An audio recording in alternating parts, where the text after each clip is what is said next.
Son of Kitsune by Aaron Sapiro. Read by Aaron Sapiro. Copyright 2018. Chapter 1. A Road Trip.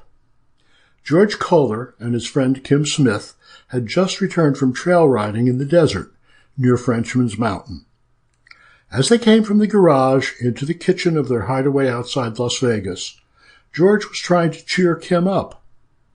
George's wife Melanie, having coffee in the kitchen when they entered, caught the tail end of their conversation. "What's wrong, Kim?" Melanie asked. Kim, who was George's and Melanie's dear friend as well as their housemate, made a rather peculiar sound.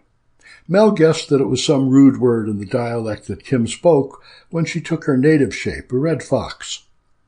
Melanie did not know the exact significance of the sound, but she knew Kim well enough to understand that it was some kind of vulpine vulgarity, and she raised her eyebrows.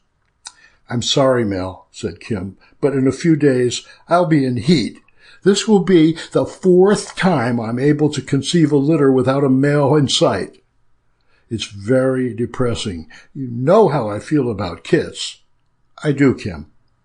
"I'm almost inclined to suggest George help you out, but truthfully, I would not feel good about that." "Neither would I, Mel. I understand how you both value sexual exclusivity. I would never ask George to do anything either of you thought was wrong." This topic begs for a little background. When George first met Kim, when he rescued her from a leg-hold trap, he was not married to Melanie. He had just broken up with his old girlfriend Ellen. So, when Kim suggested that he could shapeshift into a fox and impregnate her, he saw no reason not to. By that strange twist of fate, George became the father of a litter of Kim's kits. Now, George was no longer available to Kim as a sex partner, and Kim was aware that it was no longer even a possibility. As a matter of fact, her current sex partner was George's sister, Carla, who would be just about as upset as Melanie if anything of that nature occurred. "No," said Kim, "that wouldn't work at all." "I have an idea," said George. "I was talking with Hilda yesterday.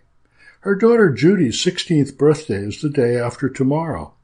We haven't been back to Pennsylvania in more than 2 years, and Hilda says no one in town will bother us after all this time. We could be back at the farm for Judy's birthday if we flew out tomorrow." "I would love to see Hilda and Judy," said Melanie. "Me too," said George. "We got to be such good friends when they were out here. It's been too long since we've seen them. I'd also like to spend some time on the farm. I miss the place." "You guys would really do that for me?" asked Kim, perking up. "Do you think Carla could get away from school long enough to come with us?" "I think she'd prefer coming with us to being separated from you for very long," said George. "Let's let Carla work that out," said Melanie. "She's done with formal classes and starting her internship. She'd get a lot more experience in a hospital in Philadelphia than around here. I hate to think what an internship in a Las Vegas hospital prepares a future physician for." "I did love the farm," said George, "especially in the summer. We could go back to the farm and see whether the citizens are still holding a grudge." "You would do that for me?" said Kim. "I would do practically anything for you, Kim," said George. "Except—" "Yes, except that." "Why don't we all talk about it when Carla gets home?" said Melanie. "There are a lot of people back in Pensy I miss too." "What about Werther?" asked Kim. Werther was Kim's BCB, best canine buddy, and he was very attached to her. "No problem," said George. "I will drop you all off at the airport in Las Vegas and head east. Werther and I will catch up with you guys in a couple of days." They discussed the idea with Carla when she got home. She was all for going back to the farm, as long as no one tried to burn them as witches.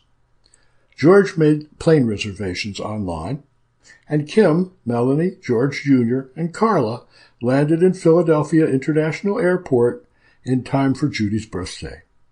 Hilda and her kids, Judy, Matthew, Mark, and Amy, were waiting when they came through the security gate into the public area of the airport. Sample complete. Ready to continue?